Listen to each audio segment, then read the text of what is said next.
Hello বন্ধুরা, তোমরা সবাই কেমন আছো? আজকে আমি একটা তোমাদের ঢ্যাঁড়সের পদ করে দেখাবো। তো চলুন দেখা যাক কি বানাই, তোমাদের দেখাবো কি বানাই।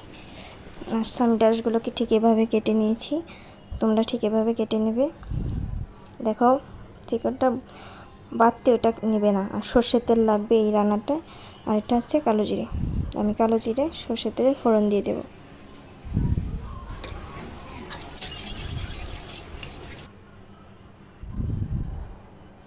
ফোড়ন দিয়ে এখন আমি ঢ্যাঁড়সগুলোকে এভাবে দিয়ে দেব। ঢ্যাঁড়সগুলো ভালোভাবে নাড়াচাড়া করে ভাজতে হবে। দিয়ে দিব লবণ, একটু হলুদ, তারপর একটু নাড়াচাড়া করে নেব। ততক্ষণ আমি মশলাটা বেটে নেব। এখানে হচ্ছে 3টে কাঁচামরিচ, জিরে আর হচ্ছে সর্ষে দিয়ে দিয়েছি, গোটা সর্ষেগুলো আমি বেটে নেব। তো আমাদের ভাজা হয়ে গেছে, এখন সর্ষে বাটাটা দিয়ে দেব।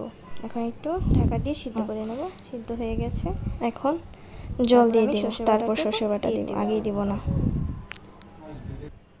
এখন নাড়াচাড়া করে এটাকে ভালোভাবে মিশতে দিতে হবে। একটু চিনি দিয়ে দিব, তারপর একটু ঢাকা দিয়ে দেব। হয়ে গেছে আমাদের রেডি ঢ্যাঁড়স ভাপা। আর এই ভিডিওটা ভালো লাগলে অবশ্যই সাবস্ক্রাইব করে দিও বন্ধুরা। তোমরা সবাই লাইক করো, কমেন্ট করো, শেয়ার করো। এটা ভাতে আর রুটির সাথে খুবই ভালো লাগবে। Bye bye, tata.